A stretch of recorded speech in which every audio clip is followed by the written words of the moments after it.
Hello, you guys. How are you all? Thank you guys for being here.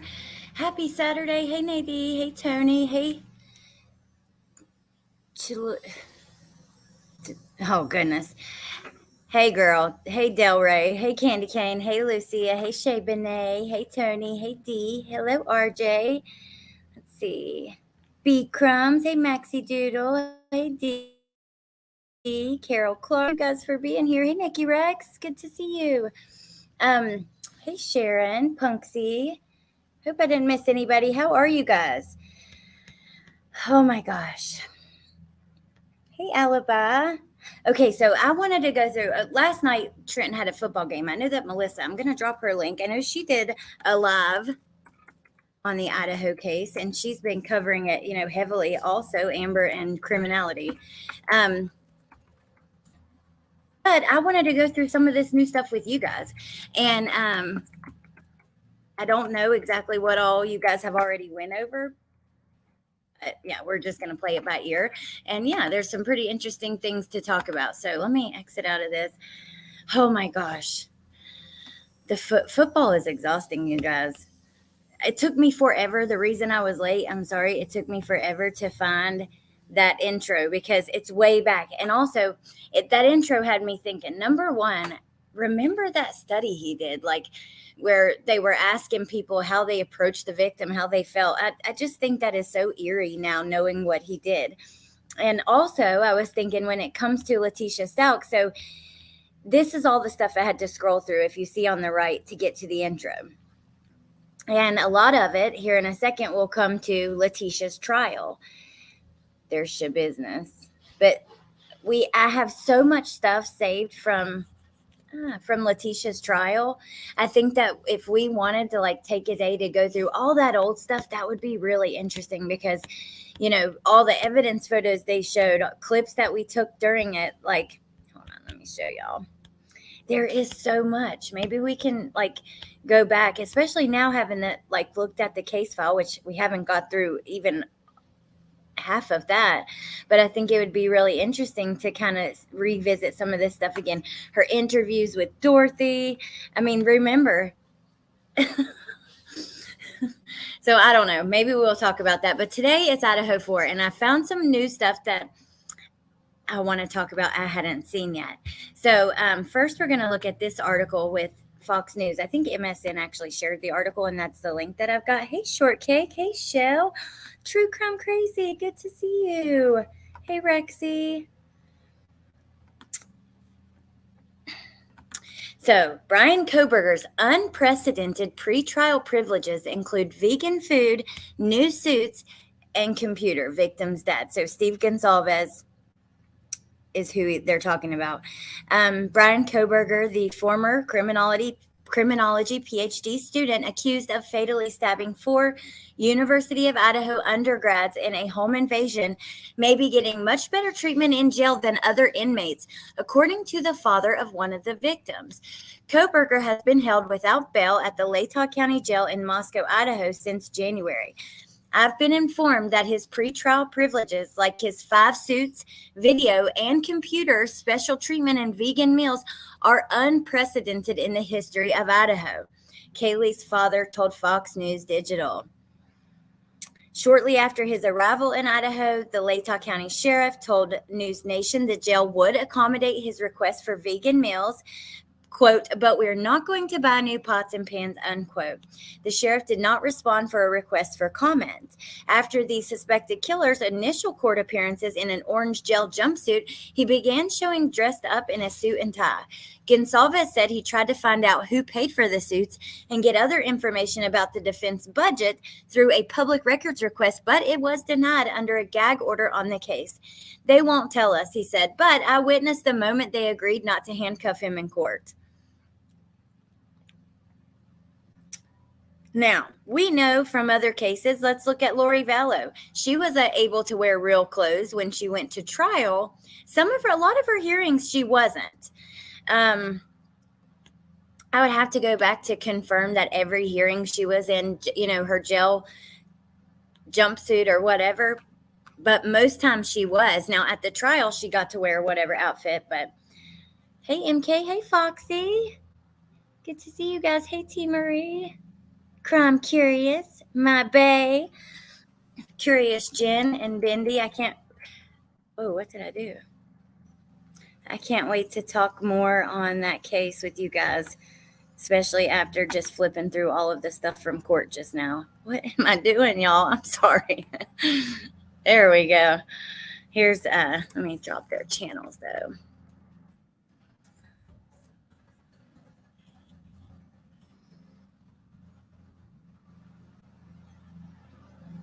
Hey, Jinjoya. Okay. So that's interesting. Steve has tried to get more information about who paid for the suits and that kind of stuff, but he can't get anything because of the gag order. I personally think the gag order has done more harm than good. People are speculating any damn way. It has not cut down on shit, and I think the mystery has made people even more interested. And Melissa talks about a confirmation bias, and she's so right. At this point, there are people who have their minds made up one way or another, and nothing can change their minds. It doesn't matter what comes out. So Gonsalves says, regrettably, it seems that the judge and prosecutor are overly concerned with accommodating the defense, leaving us, the advocates for our children, with no choice but to step forward. Kohberger's defense and Bill Thompson have both asked the judge to bar cameras from future proceedings. The court heard arguments on the issue Wednesday, and he would make a decision at a later date. A group led by the Associated Press is opposing the measure. We've talked about all of this. A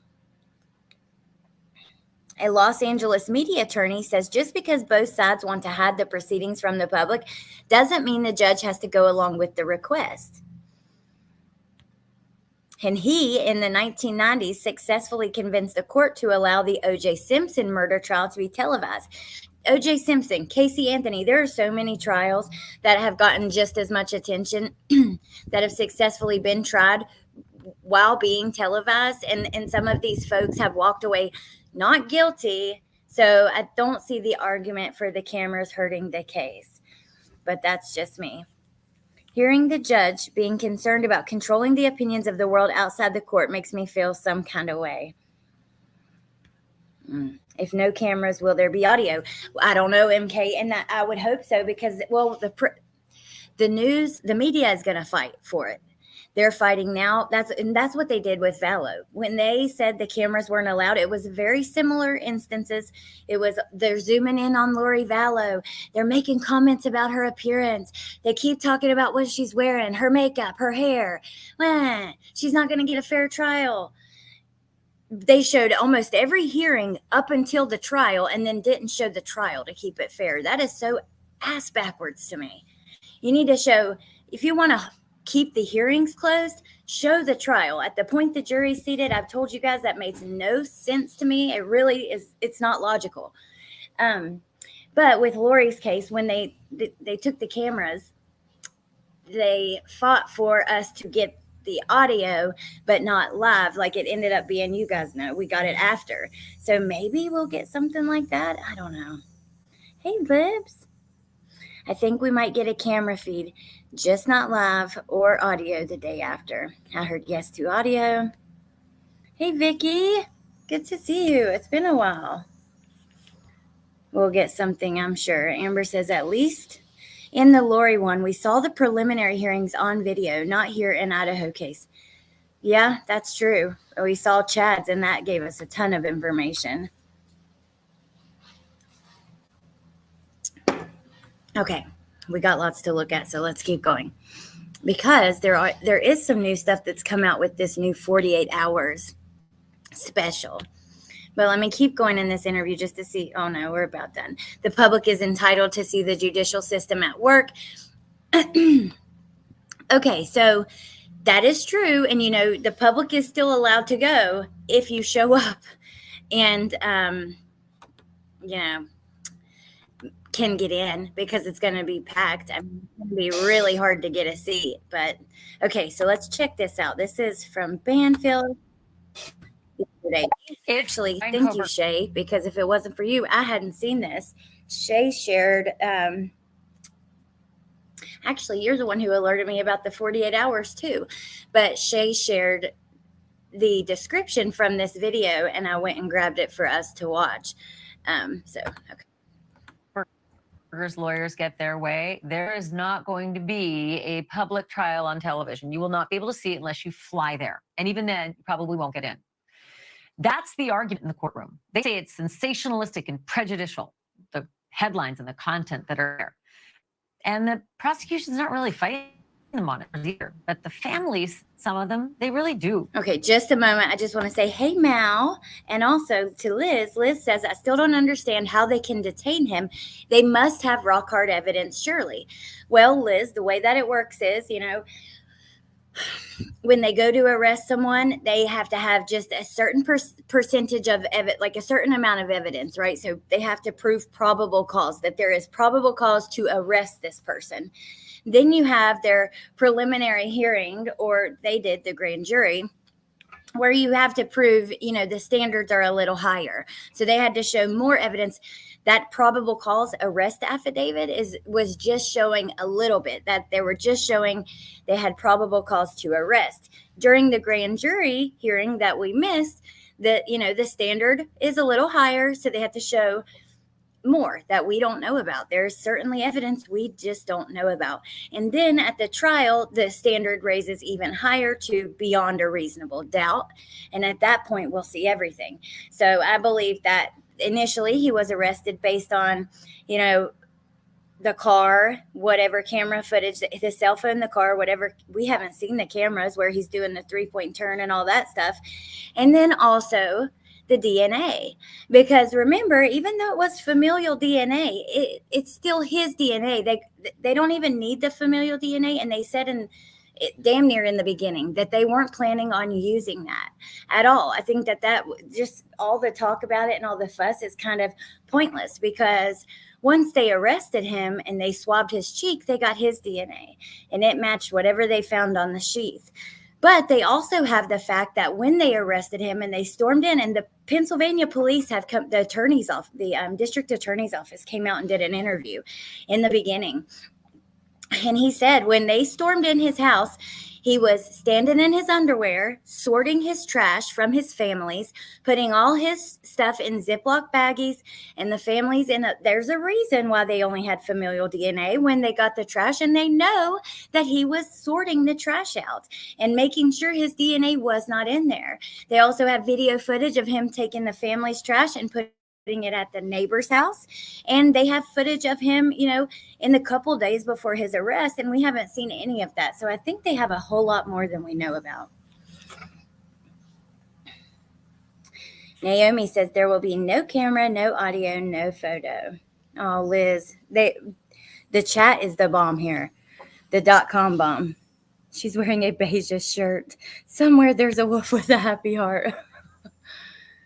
Kaylee's sister's baby was born I saw that. Actually, let me show you guys. If we go back here, when I first came onto Facebook, that was the first thing I saw from the Facebook group, like the Idaho group, one of the top posts, and it was the first one that was on my thing, like on the feed, was that her baby was born in room 1113 at 4:21 a.m., which is crazy. Let me see if I can find it really quick.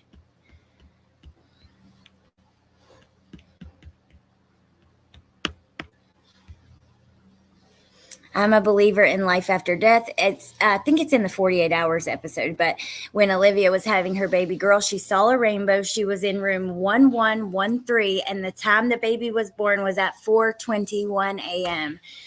Though they were absolutely there with her. I believe that without a doubt. That's just the way I feel. But okay, let's get back to this video and we'll talk again in a second. I'm sorry. I just have so much to say to you guys. They say that everything has been shrouded in secrecy. Bryan Kohberger, we know what he wants. Brian Enton, however, was in that courtroom and was watching all of these arguments going back and forth. So the big question for Brian Enton would be, did they come to any resolution?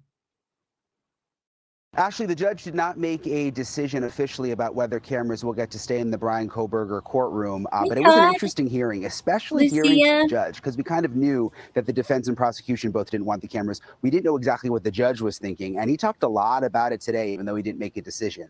He basically said that he's not a huge fan of cameras. He didn't seem like a very big fan of the media in general, by the way, especially when it comes to the Kohberger case. But he said the cameras had speculation, and that even though he felt like the photographer and the reporters in the courtroom were mostly responsible, that people on social media can then zoom into the video and zoom into the pictures, and he had an issue with that. An attorney representing the media coalition who's fighting to keep the camera. Like I told you guys, Lori Vallow's attorneys had the same issues. Thank you, Liz. Such a great channel. Thank you. And your mods so welcoming too. They are awesome and you're awesome. You guys are what makes this channel. Thank you so much. I really appreciate that. Aw, thank you, Shay. I love and appreciate you. Hey, West Virginia mama. Corey, hello. Okay. And Corey, I made that post. I know that you commented on it, but I hated that I missed you gifting those memberships the other day. Thank you so much. I really appreciate that. Cameras argued a lot that it's important to have cameras for transparency, so the public can see exactly what's going on. People on the internet manipulate the truth and say, oh, this happened in court. Oh, this is what Bryan Kohberger looked like, when that's not really the case. People, responsible news consumers, should be able to watch video for themselves and see the real video of what's happening inside the courtroom. Interestingly, one of the Kohberger victims, Kaylee Gonzalez, her dad, Steve, told me that he agrees, that he feels like the cameras should stay for the sake of transparency, and that he feels like this entire thing has been too secretive from the beginning. Again, it was interesting to hear the back and forth in court, especially what the judge thinks about all of this. Take a listen. And the classic is O.J. Simpson.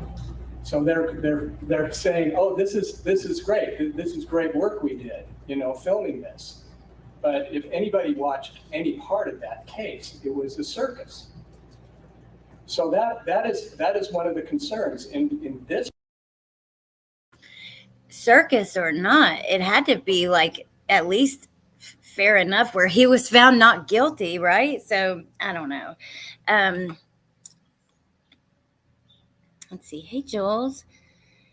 Hey, Stephanie. I had something I wanted to say to you guys and I totally lost my train of thought. Hopefully it'll come back to me. This particular case, we have a lot of interest, and we have a lot of people that you can't control, that your clients can't control, and they are putting out stuff that is harmful. So we'll just have to wait and see how the judge rules on this. He could keep the camera where it is, which is sort of behind the prosecution table. He could move the camera, the pool camera, to the back behind the audience, or he could take cameras out altogether. Maybe there'll be an audio feed like we saw with Lori Vallow. We'll just have to wait and see how he rules, and we're not sure exactly when he's going to make that ruling. Also, I have some interesting exclusive information about Bryan Kohberger, who's still in the Latah County Jail behind me. I have learned that his family still has not visited him here in Idaho. They have not made a visit to the jail. We know his parents live in Pennsylvania. They have not come to the jail to visit him. There have been phone calls between family members and Bryan Kohberger, but there have not been a lot of calls at this point. I've also learned that Bryan Kohberger is a model prisoner. Imagine that. We've heard from sources that, he doesn't cause any problems in the jail, and that, he just kind of does his thing in his cell and then goes to and from the hearings. In the hearing that just happened here in Moscow, he was in a suit. sort of like we've seen with other times. He came in, he sat between his lawyers, he was in a green tie and a suit, sort of looked straight ahead. He was brought in right before the hearing started, and then they took him out right when the hearing ended. Ashley? Okay, so first of all, I just want to say, let's make sure I'm not freaking muted. Okay, I'm not. I was on the other screen. First of all, I just want to say that this jail, we've talked about it in the past. Like, I looked into it, you know, when he first went, there were articles and stuff that came out about the jail. This is a very small jail. It holds like, you know, a couple dozen people or something like that. And it's attached to the courthouse. This is like small town jailhouse at the courthouse. You know what I mean? Downtown. Very interesting. No visits from family. So does that mean they haven't been to court? Because a lot of people were speculating that they were at court, but I feel like if they were, they would have visited him. Maybe I'm wrong. Also, phone calls, but not many. And I don't think that you could get these phone calls right now because of the gag order and the open investigation. But we're starting to see these calls from Letitia. So I really do look forward to one day getting to hear the calls with his family. Okay, and there's some more stuff. There's some, you know, we're going to continue because there's some things that came out of this 48 hours episode about, you know, what happened that night. She is a legend. Todd says cameras should be allowed at every trial. I agree. I don't like the gag orders. I think it's only causing problems. Truly, if it wasn't for the gag order, we would at least have factual information and know things one way or the other, right? We would be able to ask questions. We'd be able to get straight up answers, at least as straightforward as they can be at this point in, you know, in the process. I just think it's causing a lot of problems not having cameras in the gag order, or not if they don't have cameras and then with the gag order. And you can see the families are just going through it. And that's what we're going to watch now. So Xana's dad and sister are on this 48 hours episode. I assume they're on this CBS interview talking about I haven't seen the 48 hours yet. I don't even know if it's been released. Has it, you guys? Okay, let me go back to Facebook and get our messages.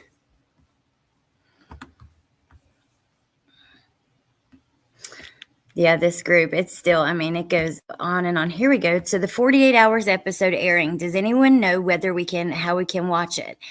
I think it'll be aired around 4 or 5 Sunday morning for the UK. So is that tonight for us? It's Saturday night, September 16th.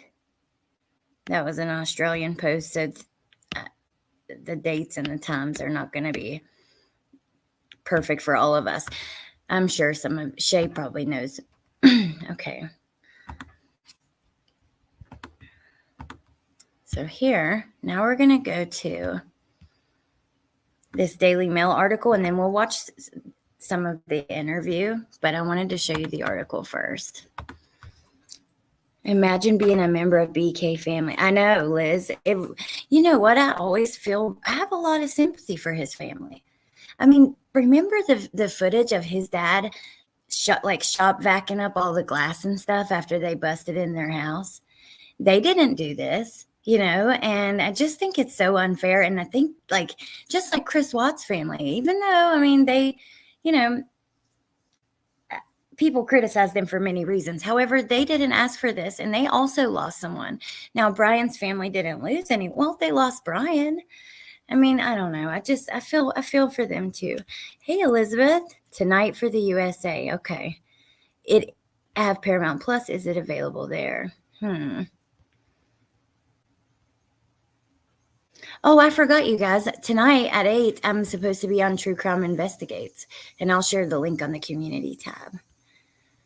Only certain states allow cams in the courtrooms. All states don't do it. Which states don't? Because I don't know that I've heard that yet. Florida is not afraid of cameras in the courtroom. Tonight at 10 Eastern. Thank you, RJ. Maybe Bryan told his dad, and dad later shared with mom, and they're trying to stay out of the picture and backing away and just want their lives back. I do wonder what he told his dad on their trip home, you know. Oh, Lou, thank you. Thank you so much. Thank you. Appreciate that.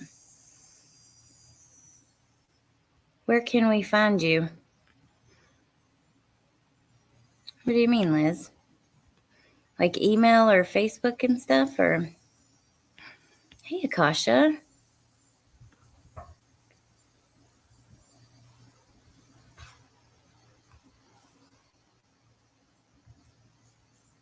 Love to be on that trip. I know I would love to just like be in the back seat listening to, and when they get pulled over, imagine how Bryan felt as they were getting pulled over.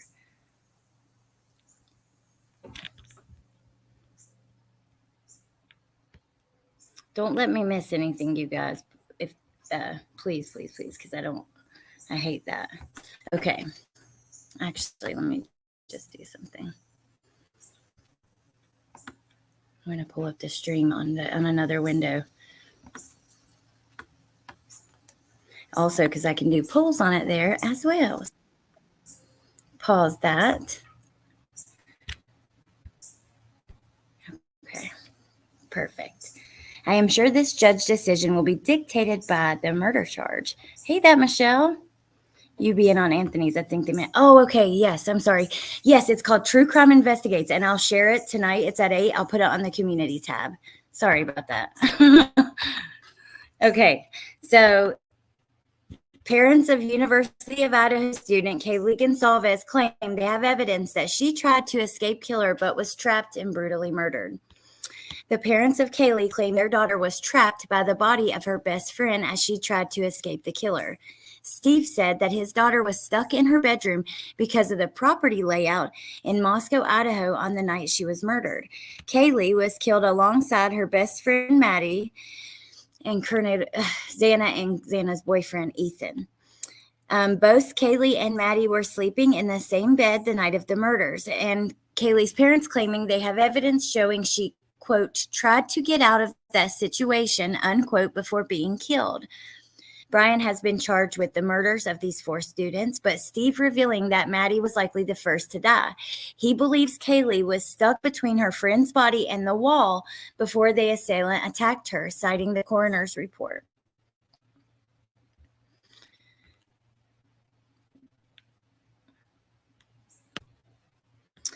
Speaking to CBS News' Peter Van Sant, he said, quote, there's evidence to show that she awakened and tried to get out of that situation, but she was assaulted and stabbed. The bed was up against the wall, the headboard was touching the wall, and the left side of the bed was touching the wall. And we believe that Maddie was on the outside and Kaylee was on the inside. The way the bed was set up, Kaylee was trapped. So we're going to stop here for a second. We're going to read further, but I just want to say we have talked so many times because I can go back in our folder of images. There are images of Kaylee's bed. You can see the blankets are like turned down a little bit. Hey, Amber. Hey, Eddie. So many people wondered, did Kaylee get in bed and then she was woke up by this, whatever was happening with Maddie in the next room and went over? So if this is true, what they're being told, which we really don't know until trial, I don't think that the parents find out much more than we do. The families are not told a lot of the details because these are things that need to be kept quiet until trial. And I know this from other cases that we followed. For instance, with Landon, Gannon Stouck's mother, she did an interview and said many of the details that she learned, she never had heard before. And I think that that's probably intentional because they worry that, it will get out. So 48 Hours will air tonight on CBS and Paramount Plus. Yay, I have Paramount Plus. Awesome. 10 p.m. Eastern, 9 p.m. Central. Thank you, Shay. So if this is true, then we know that, that likely wasn't the case with Kaylee moving from her room. But let's continue. So Kaylee's mother, Christy, said that she thinks the killer's plan went awry, adding that he intended to kill 1 and killed 4. Their comments come after Kohberger waived his right to a speedy trial, pushing back the court case until at least next year. He refused to answer when asked for his plea, so a judge entered a not guilty indication on his behalf. Xana's family, they've also spoken in this interview or in this special. And Xana's sister says, I don't know why the murders happened. I wish we knew. All 4 of them were just such great people and made such an impact on the lives around them. So here we have the floor plan.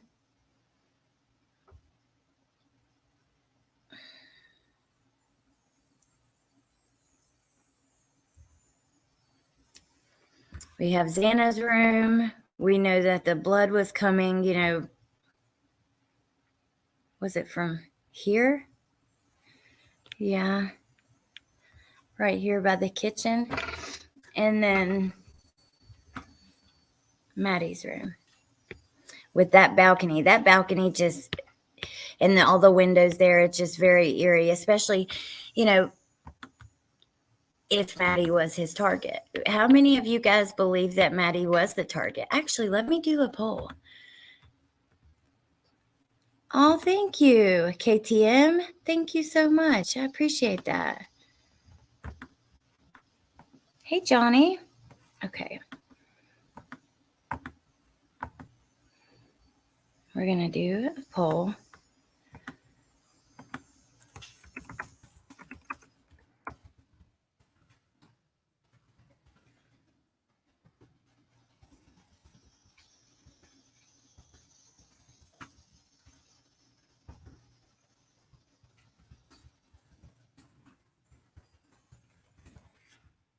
Just put Xana and Ethan together.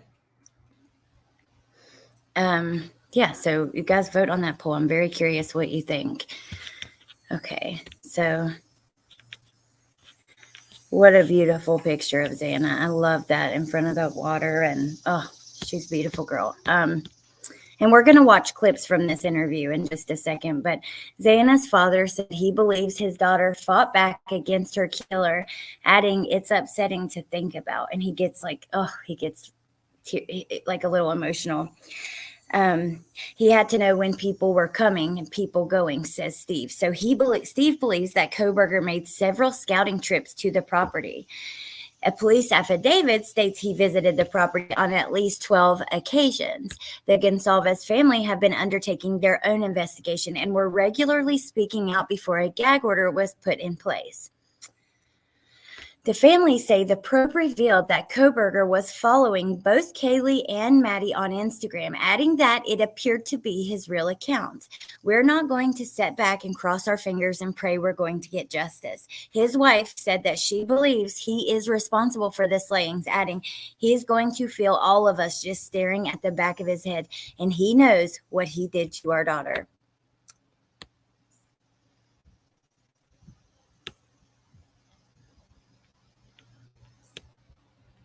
A floor plan of the top floor shows the master bedroom where Kaylee slept next door to a second bedroom where Madison was sleeping, and they were slaughtered. The floor layout shows that the murderer would have taken a winding route through the kitchen, the foyer, and into the living room. We know that he likely came in these sliding glass doors.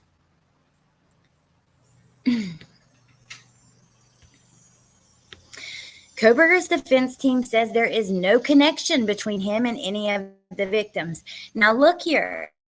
His defense team is being very smart with what they say, how they say it, and because of the gag order, they are speaking through their emotions. And you better believe that they're intentionally saying things to get people talking, to get just to see what catches on. Believe me, they're watching all of this. Trust and believe. Aw, hey, Carol freaking Claus. Thank you. Oh, that was really sweet. Thank you so much. And welcome to the new members. Oh, we got Maddie at, hold on, let me see. I can't, for some reason, it won't let me see the full poll. Okay. Kaylee, 14%. Xana and Ethan, 12%. Maddie, 73%. Okay. If you voted Maddie, can you, expound upon if you've always felt that way, or if, these new headlines have made you feel that way? Ooh, Amber says, I think if Kaylee was the target, he would have gone to her room to look for her, not Maddie's room. I definitely believe Maddie was the target. Xana is my spirit human. I think we are a lot alike from what I can tell. Hey, addicted to art and crime.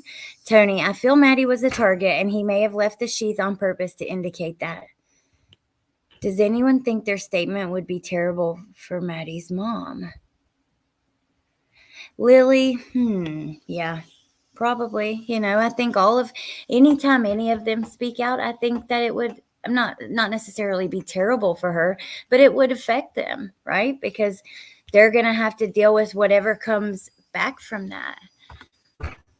Okay, let me go over here. Sexy wild thing, Carol freaking Claus. I hope you're having a great morning. Hey, Teresa Murray. I thought it was Kaylee at first, but with the Instagram info, I think it was Maddie. Hey, crazy mama. Good to see you. I felt like it was Maddie since December, January. At first, I didn't really know. I agree. I'm about with you, Shay. At first, I don't think I had like a solid opinion, but pretty quickly, I thought Maddie. Just because Kaylee didn't live there anymore, it was Maddie's room. I don't know, for a few reasons. Daniel says, I've always thought it was Maddie after seeing the original 48 hours when they said he followed her on Insta. Thank you, B Crumbs. Need some Z's. Always thought it was Maddie. Mrs. M, hello. Hey, Susan Skinner. I always thought it was Kaylee or Maddie. RJ, always Maddie. Interesting. Does anybody, some people have voted Xana and Ethan. I'm really curious. Hey, Pointer Lover. Who thinks that and why? Oh, Mrs. M. They are so, so good, you guys. If you haven't checked out Nay's melts, you should. They are absolutely incredible.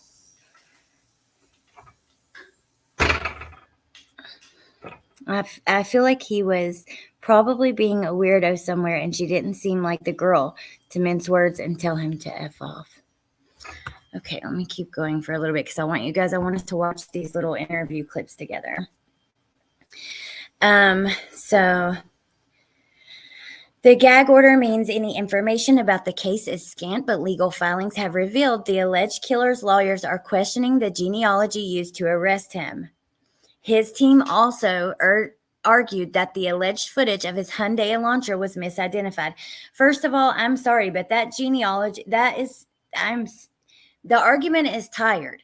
When these lawyers stand up and start to talk about the genetic match, the fact that it doesn't matter because they swabbed his cheek and it was his DNA that matched, and also the fact that, he could be charged. He was purposely trying to mislead in an investigation. You know what I mean? Separating the trash, taking it to the neighbors. There was obviously evidence of him trying to make things appear a certain way. So I just think that argument is so damn tired. However, the one thing that worries me is that it was, it came first. The genealogy came first, which led to the cheek swab. So if the genealogy, gets thrown out or whatever, what comes after, what happens to that? That worries me a little bit. His team also argued that the alleged footage of his Hyundai Elantra was misidentified. So what? They're going to show video footage? And if it was, oh God. I cannot wait until trial, but let me keep reading here. Let me stop giving my opinion and try to be a little more unbiased for you guys. Legal experts have begun to question if the case is open and shut as it first appeared when Kohberger was arrested. Brianna Fox, a professor of criminology in South Florida and a former FBI special agent, said she doesn't think it's a slam dunk. She says, quote, "It seems that the defense is alleging there was a rush to judgment. Law enforcement made an arrest too fast, and they focused on their client too quickly." Kohberger was arrested at his parents' house in Pennsylvania in late December, almost 2 months after the murder. They talk about the DNA on the knife sheath. His team has claimed that the DNA was planted by law enforcement and has claimed in legal filings that his alibi is that he was driving around at the time of the killings. Mr. Kohberger often takes long drives at night.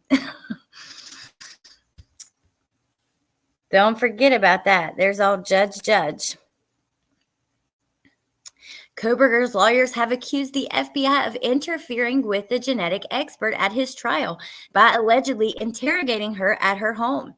Ann Taylor said genetic genealogy expert Gabriela Vargas, who recently spoke in court about DNA matching, had been harassed by the FBI shortly after she took the stand.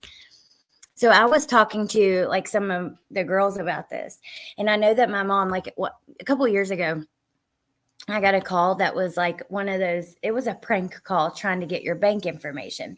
And it was basically saying, this is the Federal Bureau of Investigation, blah, blah, blah. It was a scam. But regardless, I was telling my mom about it. My mom, she retired from the federal prison. She also was, she did like hostage negotiation and stuff like that with the FBI and different federal trainings, like out in Colorado and all over the country, actually. And so she, even to this day, she's still a licensed federal agent, in a way where, I don't know, she still gets discounts. She has little perks and stuff from being retired from that. But I was telling her about this call, and she told me, she's like, if the FBI wants to talk to you, they ain't going to call you. They knock on your door. That's the way they do it. You know what I mean? So I don't know. That's just what my mother said. Hello, Bendy, my beautiful friend. I would love to have you. I would love, because you need to cover this and explain some of this stuff that usually happens in these trials and these, in these hearings and stuff. Yeah, the FBI pulls up. Interesting to hear your mama's opinion. She's something else for sure. But excuse me. Okay. So we have with the genetic genealogy expert. Judge said the media has pushed the envelope with its coverage of the case and questioned whether the media has a right to intervene in the trial. He dismissed the hearing without making a definitive ruling on the cameras. Okay, so we're going to go ahead and go to these interviews now because we still have, there's 2 CBS videos and then 1 more Banfield video that we can watch. So we're going to start here. This week, 48 Hours explores details of the night of the Idaho student murders. Correspondent Peter Van Sant spoke with 2 of the victims' families, one speaking out for the very first time and one providing new details about their daughter's fight for her life. It's been a long and painful journey for the families of Kaylee Gonzalez, Madison Mogan, Xana Kernodle, and Ethan Chapin, the 4 University of Idaho students who were stabbed to death in the pre-dawn hours of November 13th, 2022. Do you ever dream of your sister? Yeah, I've had some dreams of her. Just gives me some peace knowing that I know she's okay. Xana Kernodle's sister Jasmine and father Jeffrey are speaking out for the first time since Xana's murder. It just happened, What do? You can't do a damn thing. Everybody's going to work and you look out the window and there's kids running down the street laughing and you're just like, how can you be out there playing? My daughter's dead. That hit me in the gut. When I heard that, it just did something to my soul because can you imagine? She's like, I'm wondering how people's world is moving on and it's going to make me cry and hers is not. Sad, man. Very sad. On the night of the murders, Christy and Steve Gonzalez's daughter, Kaylee, was in the same bed as her childhood friend, Maddie Mogan. The Gonzalez's say coroner Kathy Mabbitt told them before a gag order, the killer attacked Maddie first, then moved on to Kaylee. There's evidence to show that she awakened and tried to get out of that situation. They say she cried out, and her wounds show she fought for her life. The way the bed was set up is what... She was trapped. She was trapped. Xana also fought back. We have photos of Maddie's bedroom because I remember when after, people trying to figure out where exactly, like, certain things in the room were. That white desk, when all that furniture was moved out, and we saw some of the furniture that had blood on it and things like that. So we could take a closer look. Hey, Uncle Benny. Uncle Benny said, no tears. I know. I got it together real fast. That just, ooh, I feel for them so much. And then I just think that this case has become such a shit show. It is exploited daily. Absolutely. Every single day. These poor families are all stuck on the day their loved ones were murdered, like the most throwed off Groundhog Day ever. It's awful for them. Yeah. Oh my God, that is sad. But think about it. We've had videos that have come out that are fake recordings of the kids screaming and shit like that. Like, think of all the, oh God, it's just, I can't imagine what they've had to go through. Then you have the gag order. You can't get any real information, and you have all this bullshit on social media just everywhere. According to her father, she had severe defensive wounds. She went down fighting. I believe so. It's upsetting to think about. She was always a very strong person. A judge has entered a plea of not guilty on Bryan Kohberger's behalf, but he is not the person the families want us to remember. He's not important other than what he did and being held accountable. I'll be here to keep reminding people who these victims are. Thank you, Claus. So Peter is joining us now, and you mentioned it in this piece, but a reminder to everyone that there's a gag order in place. This case. Hey, Shay, can you send them to my other Facebook account? It's this. Look, Woofy has sent me stuff here before. She can send you the link if you can't find it. But look, it's this right here. ALEXYT Erickson. It's just for YouTube. That's the one I'm logged into. I don't have my phone down here. Maybe you can find, I don't know. Hopefully that could be easy to, if not, let me know and I'll go get my phone. It's upstairs in my mom's. It's got a lot of attention initially. You haven't seen it in the media that much because really, people can't talk. Authorities can't talk, but the families can. Right, the families can. And what the Gonzalez family, who lost their daughter Kaylee, what they do is they share with us facts from their own investigation. They hire their own investigator. So in this 48 hours, I wonder what else they share, because I'm sure they're not giving it all away in these little promotions. They've hired their own private investigators. I mean, think about it. If you look back, the whole reason we have that food truck video is the family. Many things that came out in the beginning really came out from the family. Hey, Mystic. If they screamed, why did the other roommates say they didn't hear anything? Well, there was a camera that definitely caught a thud and some barking. We know that happened. But the video recording that came out of the screams was fake. That was fake. In the beginning, they said Maddie and the victims' names become synonymous with the perpetrators' names. I always feel guilty covering the cases and their names are linked. Jen, me too. I even battle that today when I made this title and with other cases, but today, because I didn't have room to put all the victims' title in the first part in the hashtags, so I put them like in the description, but it'll still show up in the title. But I had room for one, so I used Bryan's. But think when we do Letitia, I battle that too. I'm like, we're calling this Letitia's case file, which it is. It was her murder case, right? But it was Gannon's story. So I definitely think about that too. Thank you, Carol freaking Claus. I'll have to give you some claws later. I'm going to send her some kind of awesome care package. Oh, thank you, Shay. You're the best. Thank you. On the 21st, when we get paid from YouTube, I'm going to do another giveaway for you guys, for the members of the maybe freeze-dried candy again or something, because I like that. That one's fun. And then we're going to do a little care package for Claus. I battle the hashtags too. Okay, let's keep listening. I cannot wait for this to come out tonight. But also facts that the coroner and a lead investigator in the case gave them before the gag order was in place. So we have some new information in the course of this show that is fascinating. I know you don't want to talk about everything you learned, but what's something that sort of jumped out at you? The big thing is that based on all that they have learned, the Gonzalez family is convinced that Bryan Kohberger, the suspect in these 4 killings, entered that house on King Road in Moscow, Idaho, on a day prior to the murders.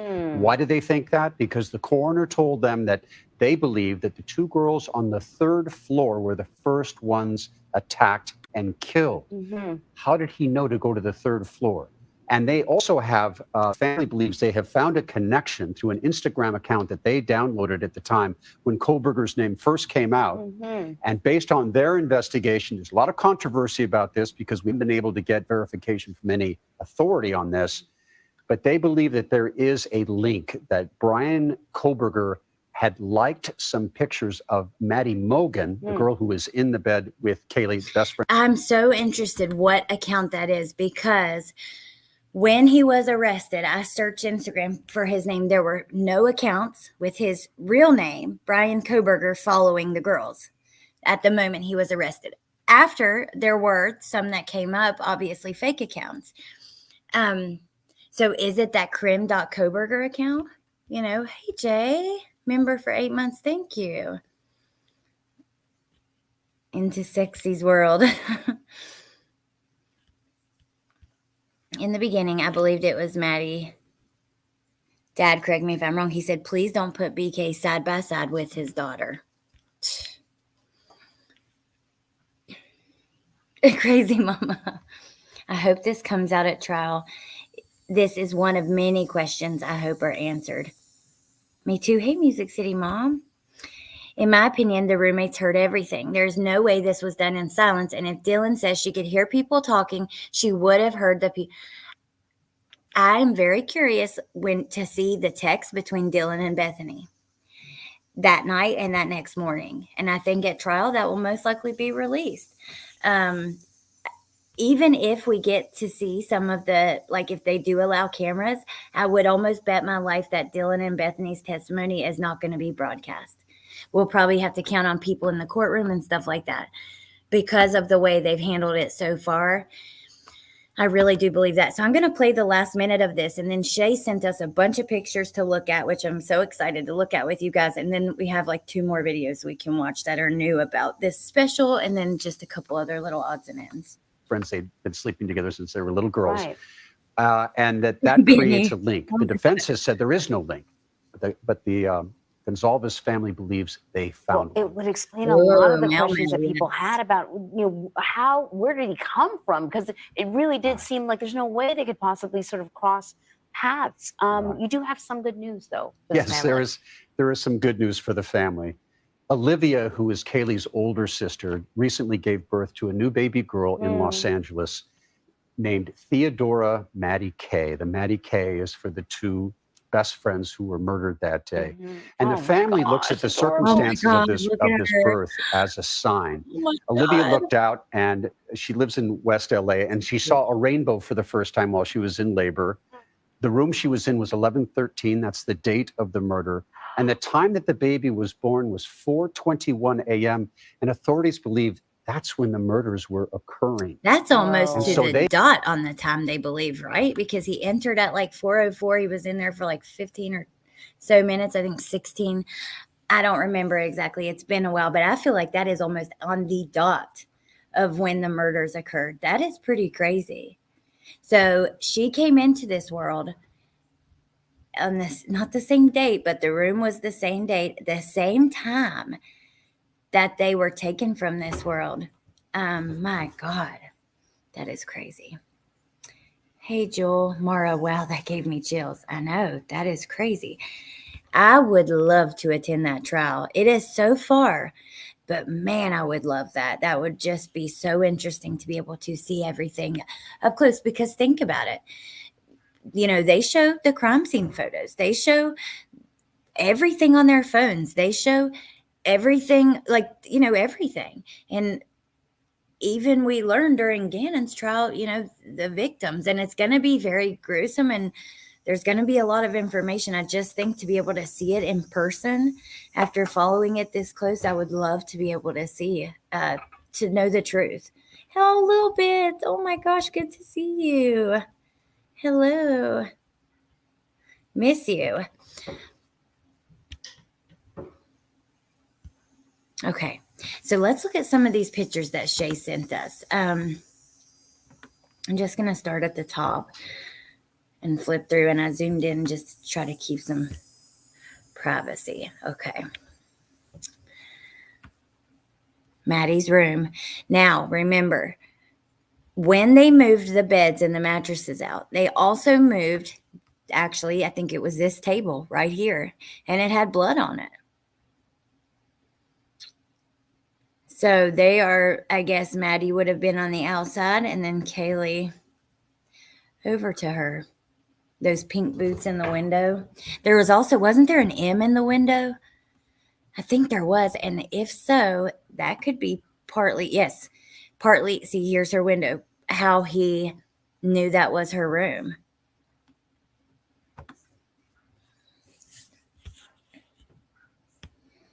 Hey, Meatfoot. Good to see you too. Wow, yes, it's in the window. Yep. Oh my gosh. I wonder if, that, I don't know. I just wonder. I also wonder if he'd been in the house before. This was a party house, right? And I don't know. We might go back and look at the pictures of what they took out of the house. Not necessarily the mattress even, but that table, I remember that. And Wolfie and I were trying to figure out if that was it. And I truly believe that would make sense because it had blood on it and it's right beside the bed.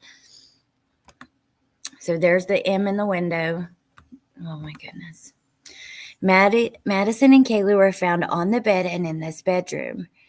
They show that table there. Photo of Maddie in her room. Wow.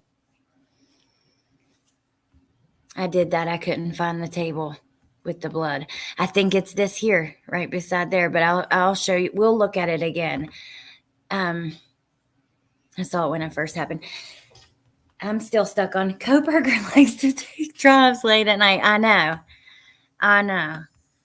What Instagram stuff just came out? I always thought Kaylee because of the stalking situation. So my 3 sons, the family, it's going to be on this 48 hours. We just know from that video we just watched that they do talk about, they've hired their own private investigator who's been doing some digging, and they believe that there was an account of his that was following both girls. If there is not a full accounting of text messages, movement, internet use of every single roommate plus Ethan of that night as well before then, there will be a huge problem. Oh, there will be. The FBI, the CAS team, people talk about pings and, a phone ping can't tell anything. They are way more advanced than people know. They can literally tell you within feet of where someone is standing. And especially, I've told people before, if you go outside in your front yard and you open up Google Maps, right, and your location's on, and you look at it, and you do a 180-degree turn and face directly behind you the other way, your phone, you'll see the arrow. It will do a 180-degree turn and point behind you the other way. There's going to be a ton of information from the phones. I fully think, Mel says, I fully think he could have been at that Halloween party wearing a mask or a costume. The pic of Xana and sorority sisters' costumes. I wouldn't doubt it. I've been saying, MK says I've been saying from the beginning he had been in that house prior. Yes, Meatfoot tonight. On Paramount Plus and CBS. Okay, let's keep going.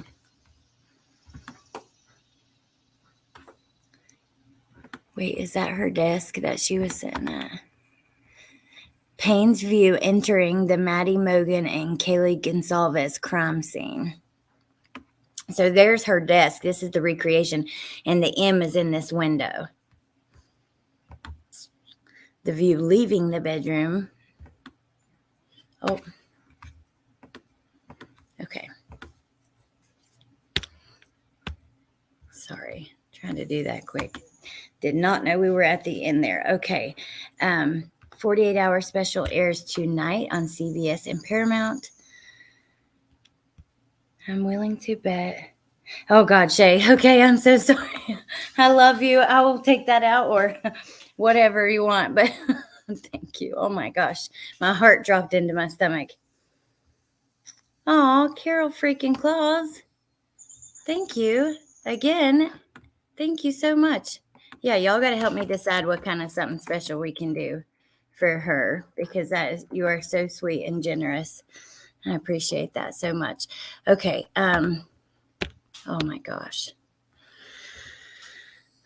Let me go back to our other video that we were going to watch. And then while this is playing, I'm going to find those bedroom pictures. Hold on.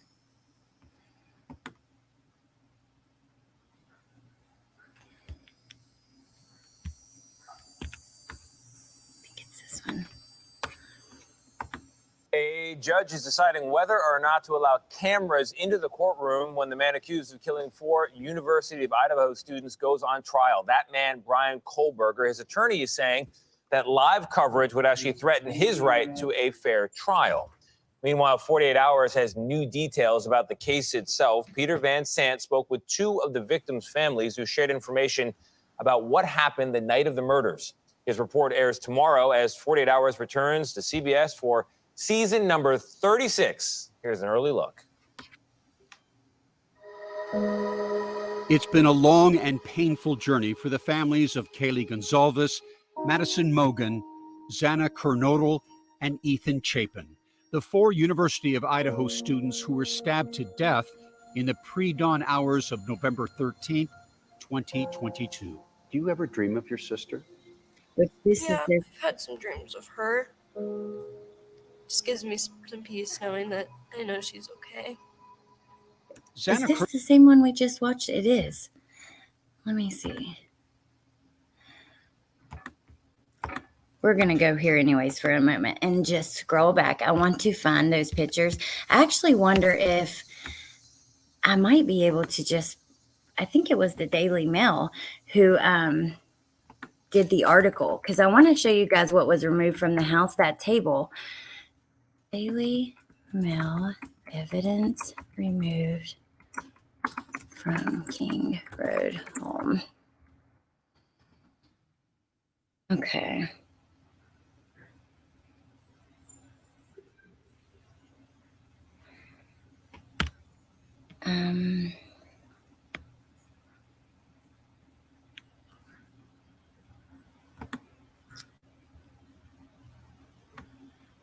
Thank you guys for being here. Let's see. Trying to find this for us. Yes, this is it. Oh, King Raku, happy birthday. Let's see. It is the same. Yeah, I had 2, but that's okay because it's basically not a ton of info in the second one. A little bit. They have not decided yet on that. Oh, happy birthday, King Raku. I hope you have the best day. At this point, there's no proof he was in the house. Not that he wasn't, but I find it very odd that the prosecution has not released any facts that connect Bryan to this other than the sheath. Well, I'll just be honest with you. In every other case, they don't release anything by this point. They want to keep their information close to the vest. They're trying to keep things quiet because even to the family, they truly won't. If you go watch, like I had mentioned earlier, if you were in here, Landon's interview after Letitia Stauch's trial, she says many of the things she did not even know about until the trial. They have to protect their case. So they're not going to tell us a lot of stuff. But, if he was in the house, first of all, there's cameras all around. We know that. Second of all, they've already talked about him shaking hands with the Wi-Fi. I think that there's going to be a lot more evidence that we don't know about. So we just have to hold tight and just wait and be patient before making a decision, because there's a lot we just don't know. We basically just have the outline, the bare bones of it. Elizabeth says, Carol is so important and generous. I agree. Hey, Butterfly Angel. Okay. Before I go through these, I'm going to let you know they are kind of tough to see. Oh, Mind of Monsters, thank you for being here. I've been missing you too. I was actually looking at one of your posts a little bit earlier. Hello, Lynn.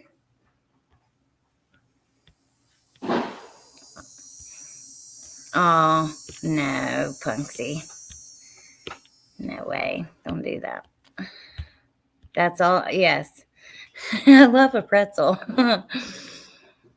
Oh, thank you, boss. I appreciate that. Okay, so let's look at these pictures.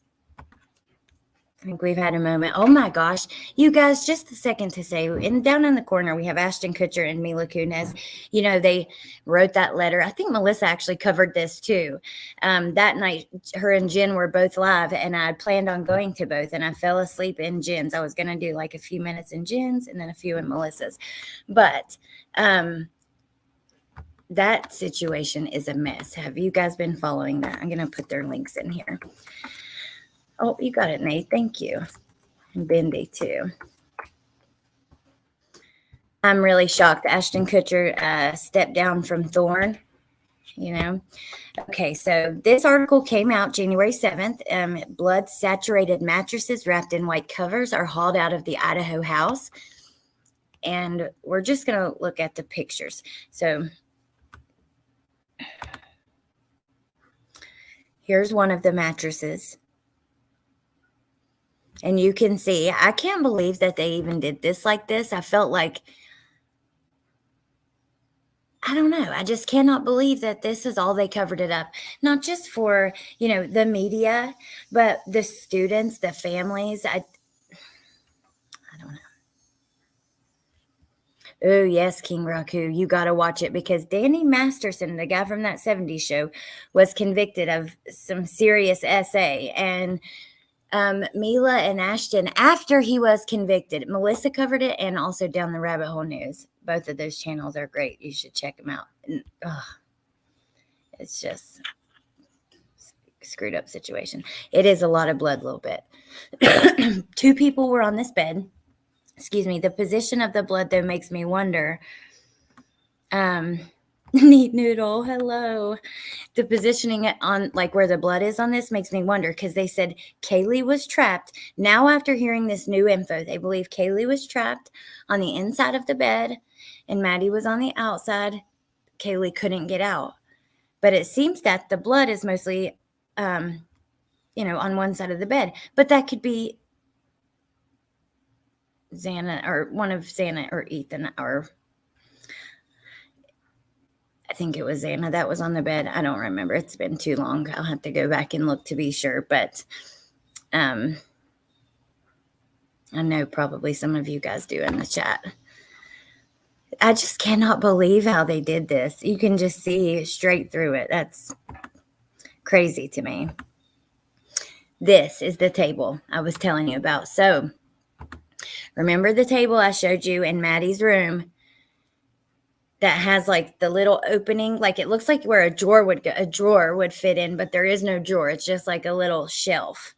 And then, you have the legs, and then probably this, in my opinion, would be like the bottom of that, maybe. Not having anything DNA found in Bryan's car is pretty damning, in my opinion. I'm pretty shocked by that. I thought there would be a ton in there. However, Mary Jane Doe earlier mentioned a case where no DNA, like they wore a hazmat suit. We know that he was seen cleaning his car multiple times. So, I don't know.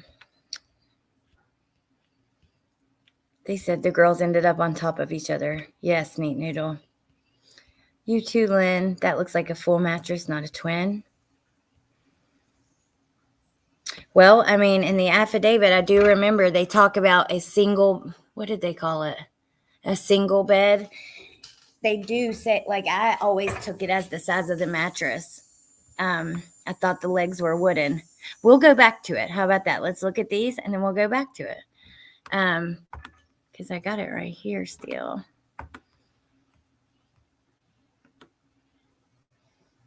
Ooh, okay, Shay. I'm seeing that link now.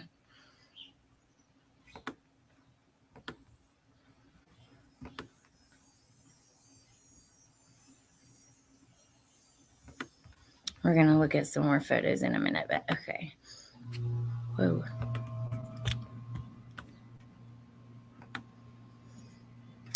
The mattress.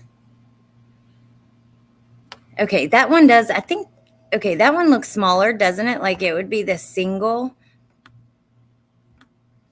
The one with the blood on it is the little bed in the truck, in the black truck. Okay. But I don't know. There it doesn't look so little. I'm not sure, you guys. I think we're just going to have to wait for like definitive facts at the trial. 5 cardboard boxes believing to be containing possessions that belong to the victims and their 2 surviving roommates. And 2 white trash bags. Numbered bags are seen being removed from the home Friday afternoon. Numbered bags. We have this. 4 trucks pulled up to the home at 1 p.m.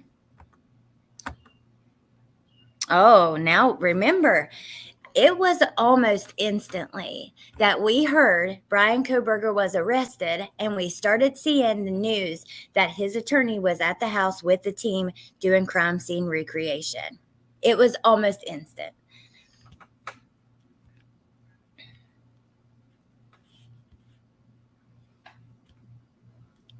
Oh no, Foxy.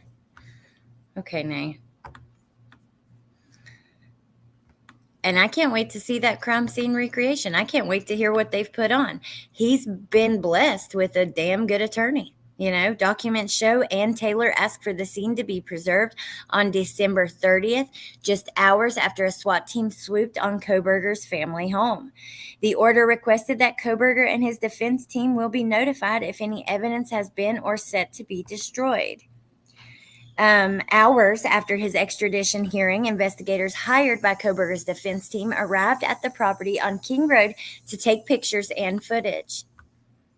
She was spotted at the property with a team of investigators on January 4th, hours after his hearing in Pennsylvania. Cleaning professionals from disaster response arrived at the 3-story property a week ago and had barely started attempting the cleanup when they had to pack back up. So that home still has, you know, all the blood and all the things from when it happened, and probably pretty tough to see, right, for your average person. These crime scene cleaning crews, they're probably used to it, but still.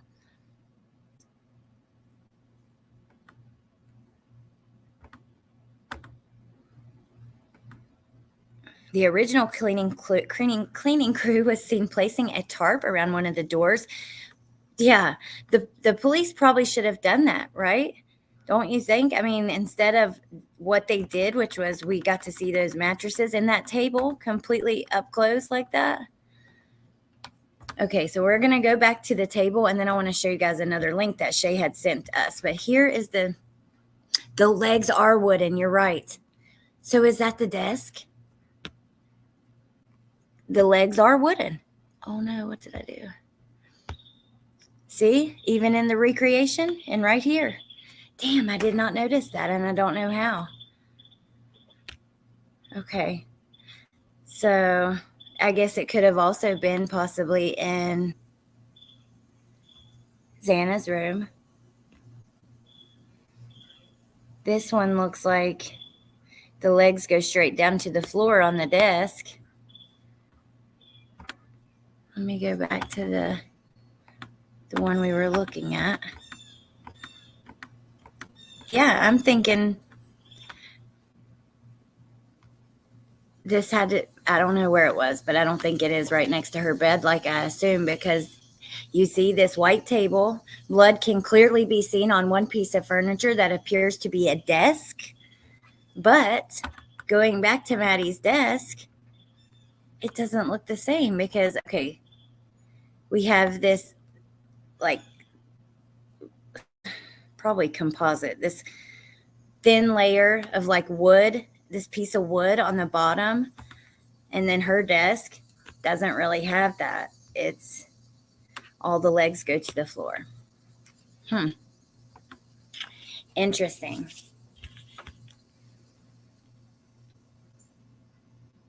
seemed to be a rather careless removal. I agree, Black Cat. I mean, who tossed evidence in the back of a pickup like that? MK, I don't know. I think it's a full-size mattress. After unaliving 4 people, there would be blood all over the killers and anything they touched afterwards. If I'm a juror, there's no way I'm getting past there being no evidence found. We don't know that yet.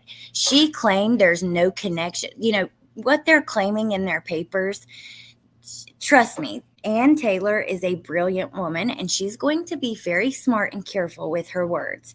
So I think that we just don't know what evidence they have yet. We know there's evidence we don't know about that was presented in secret to a grand jury. If you know what I mean. So Mary Jane Doe was talking about a case with no DNA, a brutal crime scene in Douglas. It's Douglas Garland from Alberta, Canada. I saw on the news today there's an E. coli outbreak in Alberta of like 330 preschool kids with it. Hey, Emily, here, I'll put the email up on the bottom of the screen and my Facebook Messenger, because you can also contact me there. The crime scene professionals will come under huge scrutiny, too. I think some didn't seem to have suits or gloves on. Oh, wow, addicted. Yeah, I want to see that. He wasn't blessed with Ann Taylor. He had her appointed because he had already requested her, and she agreed to take his case before he left PA. Well, I'm saying he's lucky. He's lucky. I mean, I want him to have a good attorney, but also I think there wasn't a lot of options. We know that there, was only so many death penalty qualified attorneys in the public defender's office in Idaho, and she came from a different region. But I did not know that he requested her. How did I miss that? If that's the case. I wonder if that table was from Xana's room. Shay, I think it had to be, because it does not look. Yeah, I don't know. It doesn't look like anything in her room. Oh, none of your business. Thank you for being here. Is it her headboard? It looks like it could have been painted white over dark wood and scraped off.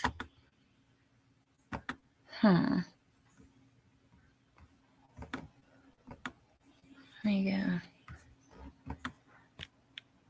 There's her headboard. Well, and that's the recreation. Hold on.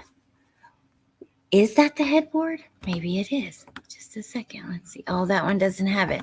The recreation got the legs right, the wooden legs. So I'm curious. Is that could that be the headboard turned on its side and we're seeing that gap right there? I don't know, you guys. I really don't know. And yeah, we're going to move forward to these Google photos that Shay sent, and we'll flip through them. There's a bunch. Oh, wow. Okay, this will be interesting. Some of these, it's been a while since I've seen. Wait, let me get to the bottom of y'all's comments, and then we'll start through these. His lawyer in PA said that when he was talking about how he was eagerly participating in his defense. I remember that lawyer speaking out, in the exonerated comment and all that. Didn't name Ann Taylor, but he definitely said BK knew what lawyer he wanted and was reaching out to her. They didn't release that, Needs Some Z's. It was in one of the motions.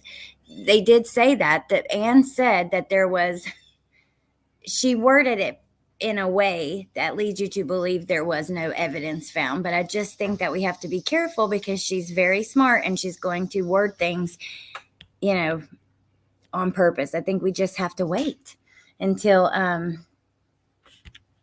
court. Oh, Claus, thank you. She is awesome. Thank you. Emily B., whichever one's easier for you. Mrs. Hope says, I'm playing catch up. I believe Maddie was his target. I think he either saw her at the Mad Greek or saw her on social media and became obsessed. She specializes in winning Brady Giglio cases. His PA lawyer probably should not have given that interview. I would love to go back to that. I remember that interview, and also the district attorney's office, someone in the district attorney's office did an interview. That's how we heard about him being in his underwear sorting through the trash. I am very curious, because I think Melissa Jade is spot on when she says there's a lot of the confirmation bias, right? People can hear, they could literally hear at this point that he walked out of that house on camera, covered in blood, in a hazmat suit, and he's on camera changing in the woods or something crazy like that. And they'd be like, oh, he was probably just skinning a deer, or you know what I mean? Like, people already have their minds made up. But I'm really curious, the people who do believe that he's innocent, I would love to hear like what your thoughts are about him being in his underwear, sorting through the trash, separating his trash from his parents, throwing the trash in the neighbor's trash, area, trash bin, whatever, and all that kind of stuff. What does the desk matter? It doesn't matter, but it's good to know. Like, I want to see everything. The details of everything matter, I think. Court-appointed attorney. You are appointed an attorney by the judge. You cannot request an attorney, Jazz says. I don't know if that's correct, but I do know that there wasn't many that could have been. There weren't many attorneys that could have been on his case anyway. Not many in the state qualified in the public defender's office. Patricia says, look what came out at the Gannon Stalk trial that we didn't know prior to the trial. Exactly. A lot. All those interviews, all those phone calls, all the injuries, what the crime scene looked like, everything. We had an idea of some of the injuries. We knew he had defensive wounds. We knew how many of, stab wounds, how many blunt force trauma, those kind of things. But we didn't know so much. There was so much that came out. I just think that in the Gannon Stalk trial, like in the Gannon Stalk case, in the beginning, people very much thought his dad was involved. There were neighbors doing interviews saying that, they heard that he came and he left with a gun and all this stuff. There was just a lot of speculation about Al. On Melissa Jade's channel, we went over Gannon's friend's mom's interview on WTAF, and it was unbelievable the amount of information that was being spread by someone who was said to be a firsthand witness to this situation. And then you get to the trial, and a lot of it, 90% of what we heard, was bullshit.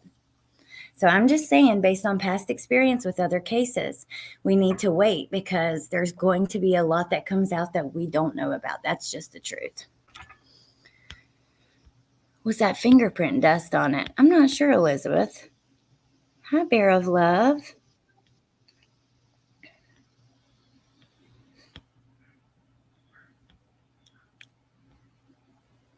And they can lie to us. Absolutely. And they can be they're going to be very tricky with their wording. There's a gag order, but if you think Ann Taylor doesn't know that there is a whole community of people that believe that Bryan is innocent, or even that are just watching the case in general, and she's very careful with her words, there are certain theories that start to come out in these groups and on these channels and stuff that you will see come through her motions weeks later. I do agree. Anna's doing her job very well, and there is so much we don't know. I agree. Anyone else sort their trash in their pantaloons? The dog would have found a blood trail. Skinning a deer or a dog, because that actually happened weeks before the unaliving. Oh, no. The dog, we don't know if that's even true, if that was even him. You know what I mean? The underwear trash story is not hearsay. That came from the prosecuting attorney's office in Pennsylvania who did the raid and stuff. That came from investigators in the case. I don't think that's hearsay. They have video footage of him taking the trash. They had officers watching him, and they have video footage of him taking the trash next door and all that stuff. Exactly, Sylvia.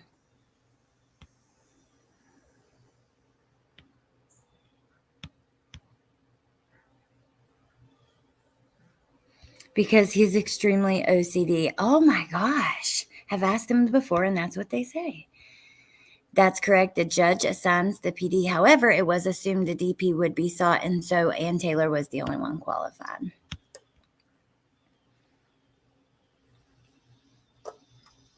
Yeah, the people in Pennsylvania were not. There wasn't even a gag order yet, but they weren't under it, and they've both spoke out.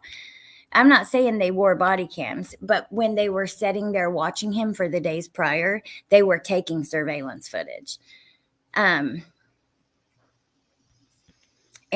like, actually, I'll find it and show you guys. Hold on just a second. Just to show you exactly where the story came from about him and his underwear, because it came from investigators, the district attorney's office in Pennsylvania.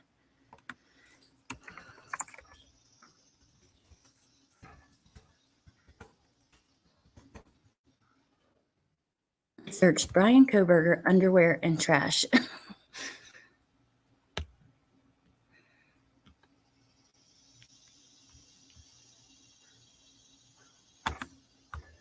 Hopefully CNN will give us the direct link to the article.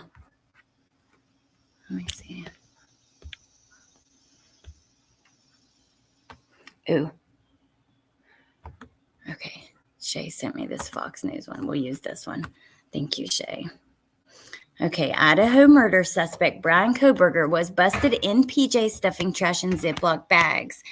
When a tactical team burst into the Kohberger residence, police allegedly found Bryan with gloves on, stuffing his trash into Ziploc bags, according to a local prosecutor.